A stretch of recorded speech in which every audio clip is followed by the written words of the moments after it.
I have an awesome individual with me today who's actually in South Florida, where I am as well. And we had a chance to connect about a year ago at a mutual event from one of our mutual, very close friends, and had a chance to share some ideas and thoughts, and then ran across each other at another event in Orlando. We were both speaking at the event and said, "Hey, we need to get you into 20-minute showdown, Tanya C. Oliver." So, Tanya's got a tremendous journey as an athlete, and then as a individual that works with top performers, both in athletics and in entrepreneurship and other. And I'd love for you just really quickly, take a few minutes here, tell us your quick backstory, and then I'll tell everyone mine, and then we're going to punch each other in the face with 3 great questions. Over to you. All right, let's go. So I'm going to try to make this as short and sweet as possible, just like myself. Thank you for having me on. My name is Tanya Oliver, so you got that one. My backstory is I grew up from a family, a lineage of entrepreneurship. So entrepreneur runs in my blood. And more specifically from the men's side, I think I'm like one of the first females to be an entrepreneur. But I also grew up an athlete. So I have a very athletic background. I played ice hockey for 9 years, all the way up to the point where it could take the females, because back then we only really could go college or Olympics. Also came from a space of addiction, came from a space of suicide. So it was like a big up and down in life, like a big yo-yo effect. And I feel like sports had a huge impact on purpose and passion until that wasn't there anymore. And then once I stopped playing sports, I kind of got into addiction. Family had built successful companies, lost everything because of, unfortunately, addiction. And so I just really wanted to break that lineage. And so, I feel like my career kind of chose me, and I teach what I need and what really helped me tremendously, and the work works. So that's how I kind of got to where I am today. I'm a executive coach for high-end achievers, and I teach people how to become mentally, physically, emotionally, spiritually healthy and strong AF, so that they can look, feel, and show up in their business and in their life as their most elite self. Boom. Well said. Well done. Great delivery. And for those of you guys that I'm connecting with for the first time, I am Nick Sarnicola from originally Grand Rapids, Michigan. I'm in Miami, Florida now, dad of 2. And my journey was very blue-collar, middle-class upbringing. Got introduced to entrepreneurship at 18. Failed at it miserably for several years from a sales perspective. And then, then I mastered sales and mastered sales leadership, and kind of the rest was history. Was able to make my first $1 million at 25 in a company that gave me a great platform, and that company went out of business. So I bought the assets, created a company called Visalis. It was a 15-year run. Some of you might recall the Body by Vi 90-day challenge. It was fun and viral, and we created challenge-based marketing, and we owned challenge.com. And it was 19 countries and 2.2 billion in sales and 3.5 million customers and all that good stuff. But it was also the greatest rocket ship and ride down and back up and down and up and down, the greatest roller coaster of success and failure and all of the things in between. So it's kind of put me in this awesome space of kind of qualified to share what works and what doesn't work in business and entrepreneurship. And Chase, thank you for the shout out in the beard game. So, we're going to talk today about some of those successes and some of those failures, but I don't know which ones, because the 20-minute showdown episode 15 is all about grabbing another great human, a successful person that lives by the same principles of growth and contribution and leadership and impact, and just asking each other questions back and forth. I'll go, she'll go, 3 questions, and we've got a hard stop at what's our hard stop again? Remind me. We have a hard stop at 11:15 or 11:29. No, 12:15 or 12:29. What's your hard stop? I'm like, are we on the same time zone? I'm like, I think we live in Miami. I'm like looking at 12:15 hard stop. Okay, 12:15 is your hard stop. Okay, I just want to make sure. So we are going to just dive in face first. So I'm going to ask the first question. You laid it up for me pretty easily, which was, you had and you teased on the answer, but I want to go into it because I think there's so many people that can relate to this. What was the primary trigger that moved you from, an elite athlete to, someone that fell into addiction and depression. And it sounded like you even said this first time I heard this, even, borderline suicidal. What was the trigger for that? Yeah, take it. I mean, I feel like there's always pre-existing things inside of ourselves. One thing that I've learned through a lot of the human performance work that I do is that not knowing how to manage our emotions. I grew up where I have twin brothers. I played ice hockey. Like, I was not this feminine growing up. And so we numbed ourselves tremendously. We had just suppressed ourselves, our emotions, like if you are crying, you're weak. If you are, express any form of emotional instability, like there's something wrong with you. But part of being a human being that I realized later on is like learning and taking responsibility that even the dark side of us is a part of being a human being. And so when I learned how to befriend that part of myself, and I started having healthy tools versus alcohol, food, sex, and just like hurting myself, even skin picking, like my skin would be just like really, really bad because I would just constantly self-destruct. So I had to learn when I transitioned out of sports, because that was one outlet to help me manage my anger. I had a lot of anger inside of me. I had a lot of things, especially from growing up with the family. There was a lot of verbal abuse. There was a lot of that stuff. And so it was kind of feeling like it was very chaotic. So I had to learn how to have healthy tools to help me when I needed stimulation versus like hurting myself and being a liability. Just cut me off because there's like so many parts to an answer, but I know it has to be quick. But I think that it's always been there. These are things that are not taught. They weren't taught to me as a child of how to process my negative thoughts and emotions and how to really transition my mind and my self-dialogue into an asset to be a part of my team versus to make myself like a liability in so many ways.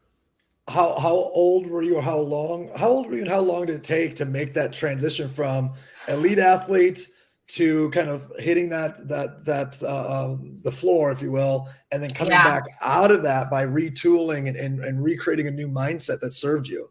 Yeah, I mean, well, it didn't just happen one time. It happened several parts in life. I think anybody that has an extremist personality, it's kind of like this until it comes like this. I feel like some people, I don't know, maybe I'm the only one, but I feel like some people like have to learn 10 times. You kind of like broke up on the Instagram. Okay.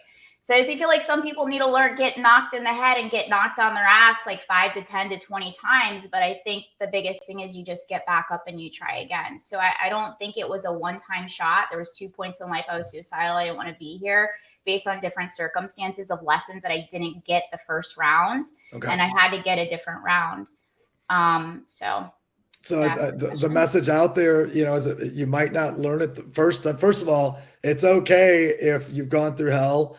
Number two is you might not learn the lesson the first time or the second time, but as long as you learn the lesson and make it out the other side, you can be someone of high value that can contribute at an extremely high level, again, in a different platform. Yeah.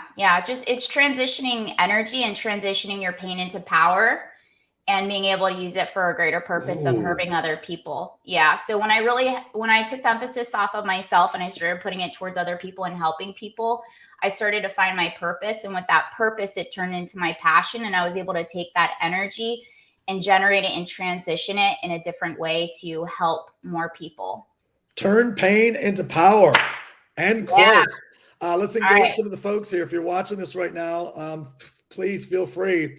If you've also suffered from addiction issues, or you've had suicidal thoughts and you've overcome it, and you have any tools or anything that worked for you, feel free, throw it in the comment box. I'd love to hear who's out there that's just got, who's gone through hell, has made it to the other side. All right, Tanya, I'm ready. I know you're gonna take it. Right. I know you're gonna take it easy on me, so this is good. I have like a progressional question segment for you. I was like, let's progress it. Awesome. Okay, so my question is, you've also mentioned this briefly, but I did a little bit of homework. So you were a co-owner for Visalis, built this ginormous business. Like I knew about this business like growing up. It was a huge success. And then you mentioned the climb came with the heightened levels of success also came the really, really lows. Now what you're doing now, it's not like your success is gone. You've been able to, when I was talking about transitioning those life lessons and pouring it into your new business now where you're with Pure Vita. I think I didn't say that right. Pure Vit. And then there's another one that you run. Prove It bought my last company, correct? Yep. Yeah. So now you're running these other heightened levels of success businesses. So my question is, what did you take from building a like ginormous, huge company, and how did you transfer those lessons that you learn into the success of the new businesses that you stepped into now? Like, what are those paramount lessons of success that you gained that you were able to transition over? There's a couple, and I'll go. Here's one that's easy on the business side: is you have to have tremendous legal. At the end of the day, legal is what killed our last company. What ended it, not what took it down from its sales or what, the leadership does that. But I mean, but at the end of the day, what really ended it was bad legal. And if you guys are going to do something significant that's going to last for a very long time, you have to have tremendous legal in your corner. You got to pick the right people for that side. So I'll use that as a business answer.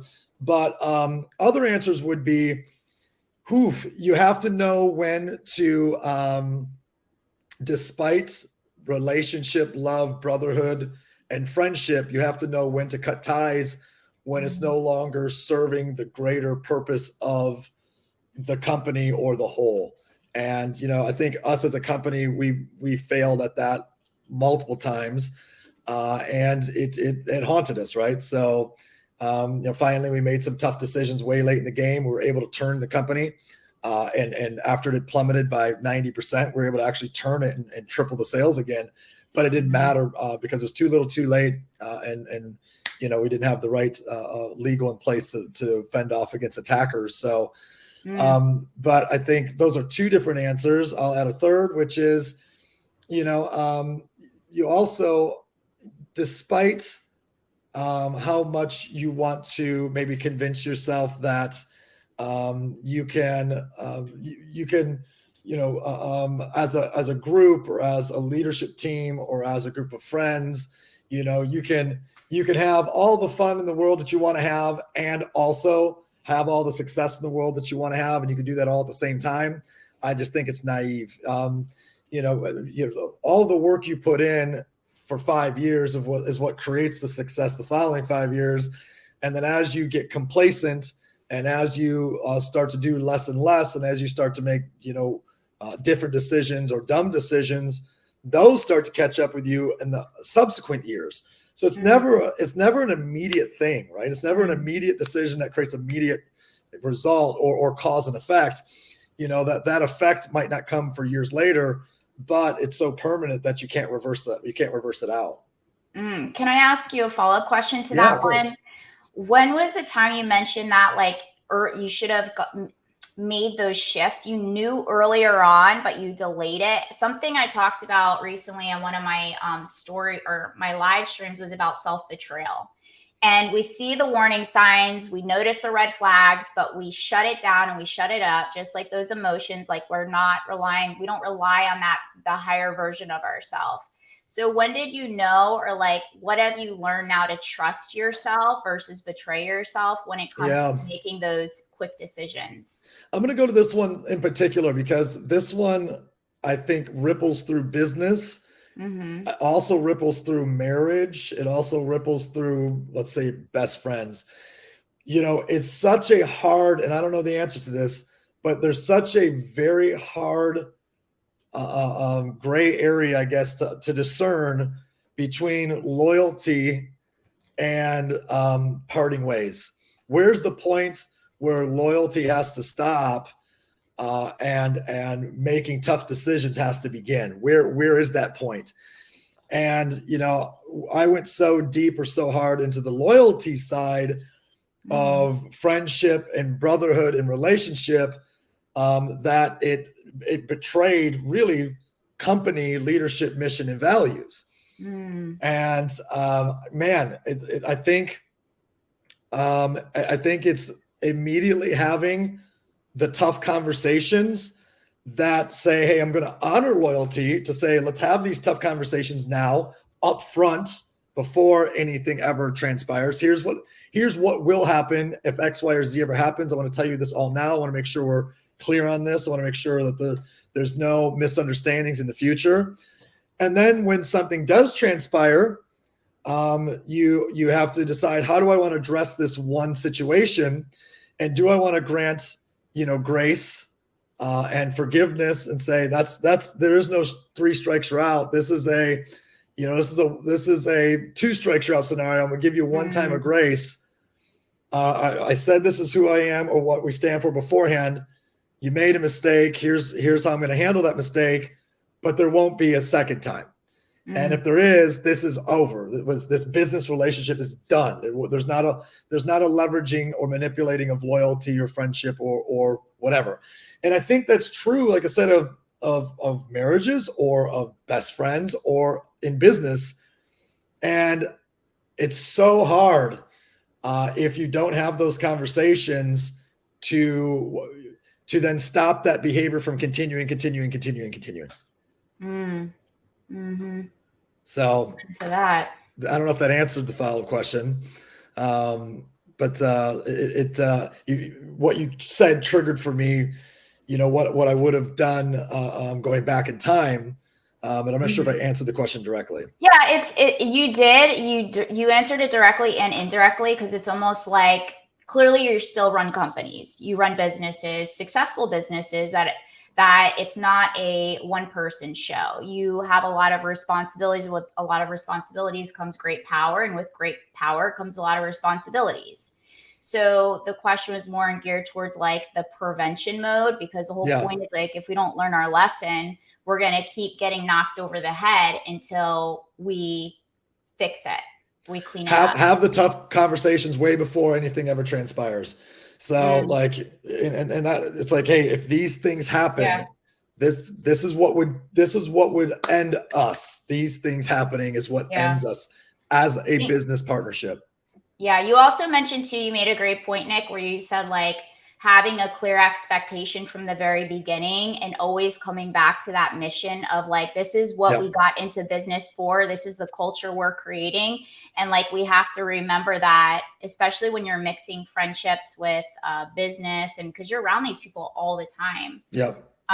So you become it. And sometimes it's easy to get like, forget why you originally and what you're trying to create and what you're trying to build. So I think you answered it pretty powerfully. Beautiful. I'm gonna feed into what I know as your strengths and gift zones. What are a handful of tools that people can use that are dealing with the feeling of, okay, I'm stressed out in business, or I'm overwhelmed, or maybe some people are triggered by anxiety or lack of belief. It's a different direction. But what are some tools they can jump to and lean to that have been the most common you've seen across the cross section of the most people? Yeah. Well, I mean, this is what I do for a living. And I work with like leaders of people running very large companies and educational spaces, and are responsible for a lot of human beings and shape-shifting their belief systems. So I would say, and I'm always going to go back to this, and I listened to an interview by Rocky, and he's like, every time I lost my way, I always came back to my foundation. And what I realized, and even as I was sharing my story, is I never had a foundation. What I've noticed is a lot of elite entrepreneurs and high achievers don't have a solid foundation of self-care. And it comes down into 4 pillars. One is taking care of your body. If your body is not well, your mind is not going to be well. Your emotions are going to be running wild. And there's no way you're going to be operating at the highest expression of yourself from your super conscious state. The other one is learn tools on emotional management, emotional intelligence. It's one of the most valuable skills you can ever have, especially with business and reaching higher levels of business. The other is, I would say, get connected into your meditations. That is your quiet time or your time with nature, whatever time represents to you of your spiritual practice or your time with God. And the mental, physical, emotional, and spiritual, really, those are, I would say, the 4 pillars of human performance. And if you master that, you're going to master a lot of parts of your life, and the next clear step will approach. So get your foundation down. And once I got my foundation down, you just kind of build upon it. Hey, if you're out there, which one of these 4 do you need to work on the most? Which one of these 4 do you need to really lean into? Is it the diets? Is it the food? Yeah. Is it cutting back on alcohol? All that's the body part. Do you need to spend more time in quiet zone, meditating? Do you spend more? Which one do you lean to the most? Is it of the 4? If you had to rank them for yourself, which one do you go to first? What's your default? Every single one, I put in my daily repetitions. So I have my daily reps for my body. I get my body right. I get to the gym. So that helps me be able to handle everything I can handle for my day. Like whatever stresses come my way, I got this because I'm physically strong and I've been able to kind of quiet the chatter of the mind. But as I'm in the gym, I'm also listening to some type of personal growth development, spiritual thing, or I'm reading right now. My current book is a Think and Grow Rich as I'm on the cardio machine. I get home, I meditate for 15 minutes. I meditate twice a day. A lot of work I did with Dr. Joe Dispenza. And the food impacts our pineal gland. So if your food is off and you're not hydrated and you're not taking care of the body, it's going to mess you up in the head. You're going to have more anxiety. A lot of studies have shown, especially with kids, if your kids are ADHD, every entrepreneur, high achiever is like ADHD. Well, you get your foundation down, your food, your exercise, your quiet time, and what you're putting into your mind, the conversations you're having. So every single day I put in my daily repetitions. I call it my daily reps. I love it. I think for myself, my top 5 habits, number 1 is visualization, and number 2 is eat right, exercise, etc. So if I know if either one of those is off, everything's off. Right? Yeah, so, everything. And it's a day-by-day practice, 100%. Yeah. Oh, you got to hit me with number 2. Trey, I see you, bro. Thank you for commenting and thank you for engaging on Instagram. Hit me with number 2. So number 2 pours into this book that I've been reading, and I went back to the foundation of this book. Hang on. All right, you got it? Do you have the new edition? Right there. The book right there. This is a 21st century version. All right, so mine's a 21st century version with the new updated stories of the legends of the time. And I actually was reading it this morning, which inspired the question, especially building heightened levels of success. And sometimes if your foundation is, no, not sometimes, anytime your foundation is off, most people will get corrupt with this. So coming back to that one quote that I said, with great responsibility comes great power. And with great power comes great responsibility. There's a page 215 in here. Here at first, with the intention of you talking to our younger generation that are on the climb right now. Okay. So the question is coming with the intention for serving others that are watching now. So it says in here, well-known men or women who climb to great heights of achievement under the stimulating influence of their wives or husbands, only to drop back to destruction after money and power went to their heads. And they put aside the old wife or husband for a new one. Napoleon was not the only man to discover that sex influence from the right source is more powerful than any substitute, of which may be created by reason. So the human mind responds to stimulation, and that actually came from the chapter of sex. Chapter 11, sexual transmutation. Yep. I think this conversation is not talked about enough, and the power behind it. So I wanted to come back to source, and then a question of somebody who's reached heightened levels of self-destruction and your interpretation on that. Man, that's a complicated one. So yeah, so let's go simple response, which is, anyone that's able to have the discipline around the topic, it's really easy to see how it comes out in their work. And you can see it in like boxers, for example, their ability to focus and just block off from any sexual stimulation for months at a time. and their belief system around how they can't intertwine those two, let alone one woman. For them, it's zero, right? It's like, okay, I'm cutting off completely. And then it talks about the most successful artists or the most successful or productive individuals turning past their 50s into their 60s, where they're taking that same energy and they're putting into the creative flow, right? So is there a possibility to have the same creative flow, with with being overly active within their sex drive? That's the debate of it. Where you shared was more, having that focus just with one individual, and for what period of time, and I can go several directions with my answer. But I think based on the question you asked, I think sharing that experientially with one individual for an extended period of time will always be more powerful from a results, success, and creation perspective. It was for me, so I can look at the peak of my results and the peak of my success, and you could draw that mathematical conclusion if you were to say, okay, let's reduce this down. Oh, yep, look at his highest level of success, and he was married to this person at this time for those years, right? So, but I also believe there's a great possibility that some people might be great for some people for 10 years at a time, or 6 years at a time, or 5 years at a time. So I don't necessarily have the same belief that for everyone. I think it is for a lot of people.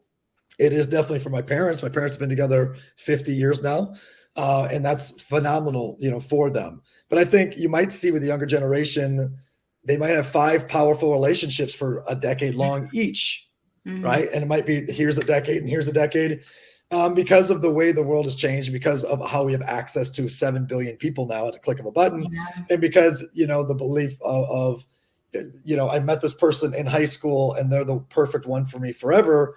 And all of a sudden you're 30 or 40 or 50 and you guys have changed so drastically. And how many couples stayed together until the 18th birthday for their kids to move out? And they're like, all right, I love you, you love me, let's do what's right for us now for the next 40, 50 years of our life. So that's a 2-part answer. Part 1 is I absolutely do agree and believe that if somebody is dedicated in connection with and in love with one individual and they stay that course, I think they'll always have a higher elevated, escalated amount of results in anything they're doing. You could argue that point just from pure focus alone, because the moment you're focused on 2, 3, 4 things, 4 conversations, 4 dialogues, 4 interactions, the amount of complication that creates and complexity as a distraction from anything you're trying to create is massive, right? So just the math on that overcomplicates it, let alone the ripple effect of it, in energy and spirituality, etc. But also cause a little bit of pushback, possibly, to say maybe there are 3 people that are perfect for you in this world, and you're supposed to be with them 20 years apiece over the course of your 100 years. I don't know, so that's my 2-part answer to that. I think more of it was, that they were definitely talking about that because it could be interpreted by like 1,000 different things. Plus it was a whole chapter and I just read a paragraph. But I think the biggest thing is talking about is the power of discipline and to transition that energy, that it is part of our personal power. And if we're just freely giving it away, and then you mentioned getting distracted, it can just self-destruct. Because it does become another addiction. Sex does become an addiction, and there is something called process addiction where you go from one into the next, into the next, into the next. So I think you handle that really good. I was like, oh, hey, thanks. Oh.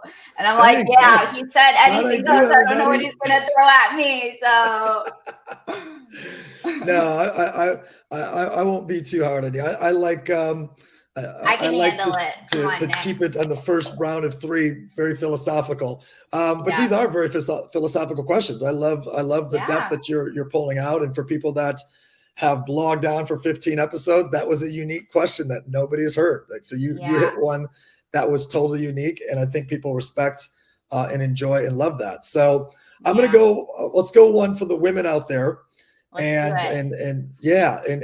also to look at it through the other lens, how the men out there can interpret the answer for the women they care about, the women they lead, the women they love. So I want to talk about women becoming their most powerful selves as entrepreneurs, as leaders, and as top performers and top producers. What are 2 to 3 do's, musts, right? Like these are musts. If you're for a female, as different than as a male, so it can't be a generic one. Like as a female, you must be 1, 2, 3, and the top 2 or 3 must nots, right? The top 2 or 3 don'ts. As a female top performer, entrepreneur, producer, you must be doing at least these 2, and you must never be doing at least these 2. Over to you. Yeah. So for the do's is you have to put yourself first. Now, I know people are like, oh, but Tanya, you don't have kids. I work with very powerful women as well, and they have kids. And once something switches in their mind and you understand, one of my favorite quotes is by Katie Reed, and she says, self-care is giving the world the best of you versus what's left in you. And I noticed too, it does impact in a positive or negative way. It becomes a positive way with their husband starting to desiring them more because of the amount of self-love and self-confidence that they have. I think it's one of the most attractive traits anybody can have, a man or a woman, is that they love and they care for themselves, because that's something that nobody else can do for any individual but you. So to the must-dos, it's to prioritize your self-care, taking care of your physical, mental, emotional, and spiritual, the 4 pillars. As far as don'ts, don't put others in front of your basic needs and wants. Like, it's never going to work out. And I feel like that was the biggest thing that I've learned in my life, is self-betrayal and being really, because at the end of the day, like you're with you. So if you do things to please other people, people pleasing, it's only going to hurt you, and it's also going to hurt others at the same time. Because something that I learned was, it's like you actually lie to people when you please people. You're lying to them because it's not even what you really want or what you really need. So people pleasing is definitely not a thing not to do. Even if it's going to hurt somebody, like you talked about, Nick, earlier, is like, just have those hard conversations, learn how to communicate, get a coach, get a therapist, talk it out first, and then go and like be able to communicate it efficiently. I would say another like do is learn how to set boundaries with yourself. Boundaries with like your bedtime, boundaries with where you're sharing your time, your energy, your resources, setting those boundaries. And then, and I say like a don't, I'm kind of bouncing back and forth. A don't is, don't do something just because you are expecting an outcome. Like maybe you see like, oh, but so-and-so is making a lot of money over in this industry, and it's not what your heart is telling you that you need. So I would say another do is something I learned a lot and did a lot of work and investment with Dr. Joe Dispenza, is the heart-mind coherence. You have to learn to train your mind to become obedient to your heart and get on your own team with your heart and your mind, because your heart is where your truth resides. Your brain is programming. So if you're trying to get your heart on your brain, you're never going to be in alignment to your life purpose. So you have to kind of train this to become here and let them work synergistically, like that. Not the other way around. Yeah, you can't. No, you this can't is let all the logic programming. lead. Yeah, no. Well stated. I love it. Everybody that's watching this, go ahead and drop something in the comments there. What did you just learn from as a woman, or from as a husband, a brother, or a leader of women? What's something you just picked up from the do's and don'ts there from Tanya? Drop it in the comments. And let's go number 3, because you got to jump off. Hit me with number 3. I do. Yeah. So I do want to add one more thing, because I remember I was talking generally, but also specifically to women, is don't over-sexualize yourself. Don't over-sexualize yourself because you think that it's going to get you ahead, because women are very powerful. We are very powerful, and we know it. And we know men's weaknesses. And so do not use that as a way of getting ahead. You can get ahead by being classy, being professional, and still being, fully clothed, and still being divinely feminine. And you can still get to where you need to be by keeping it classy and elegant and sophisticated. And it's actually more attractive to men. So Yeah. I did want to add that specifically, especially to our younger girls. Confidence and elegance is sexy. I agree. Yeah. Yeah. Well stated. So, all right. I had to add that before moving on to the next one. I figured you might. So I figured you might. Yeah. So, because you see me around, you see how I present myself. Yeah. And yeah. So, okay. Next one real fast for you. These headphones, I got to get better ones for these things.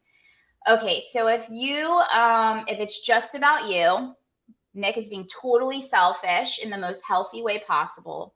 Okay. And you're able to ask God one question for this next season of your life and your elevation. What would that one question be? What's next? I mean, if I'm a person that likes to get you to the next level. Okay. I like to know stuff, right? So I'm like, yeah. Hey, what happened? What's after this? You know? So for sure that would be the answer. But okay, so to know for something I need to know about this next, we'll call it 60 years. Let's talk about this next year. Oh, just the next year? Yeah, like just the next step. Like if you could ask God one question for your next level, but it can't be the next level, and ask you something deep, like an answer to something. Where would you have me invest my skill and ability to share, lead, and influence that would make the most impact and the greatest ripple? I think that's probably what I would ask. So whether that meant a location or a demographic or an industry or a topic, you know, where would you have me take this skill of leading, and where would you have me invest this to create the greatest impact and the greatest ripple? That's what I would ask. Is there a follow-up to that? No, because I feel like that's how you get clear on like what your deepest question is for what you need and want for like the next step. I think sometimes people try to 5 years, 10 years, like let's focus on this year. Yeah. Let's focus on today. Let's focus on the next 3 months, because those are things where people feel like more capable, and clarity is, is the step before confidence. A lot of people don't understand that confidence is a byproduct of clarity. Great statement. Clarity is the step before confidence. Write that down. If you're taking notes, drop it in the comments, somebody. Clarity is the step. How many people have you come across, Nick, in your line of profession where they don't even know what they want, or they're not certain, or their mind is foggy, or they're not clear where they're going? We mentioned earlier about belief, right? 99% of people. And outwitting the devil, they talk about one of the biggest ways the devil gets to you is your inability to think for yourself. Yeah. Easily get diverted, easily get distracted, easily not have a vision. Closing thoughts, because I know you have to jump off. And where does everybody find you? Closing thoughts, and where does everyone find you? You can find me at Tanya C. Oliver on Instagram, and also you can email me, Tanya at Tanya C. Oliver, but those are my most active. I am on TikTok, I'm on YouTube, I am on Threads, I am on Facebook, but it's practically like all the same. So just send me a message, let me know where you came from, and I'll be happy to answer any follow-up questions or get you on a strategy call if you need more support, clarity, and confidence to take the next step in your business and in your life. Tanya, the mermaid realtor just joined, and you two should connect. You two actually would hit it off very well. So awesome. She's very, very successful, top real estate agent in Boca area. You guys would hit it off great. It sounds familiar. Guys, I'll have to check it out. Yeah, you guys would connect well. I am wrapping up episode 15 of the 20-minute showdown. You can find me at nickslinktree.com. That's where all the links to all the trees are. So I love to connect with all of you in any way, shape, or form. Much love to everybody. Whatever the number one thing is you learned, drop it in the comments. Number one thing you learned, drop it in the comments. Share, like, all the things. Tanya, thank you. Appreciate you. Bye. Thank you so much. Appreciate you too.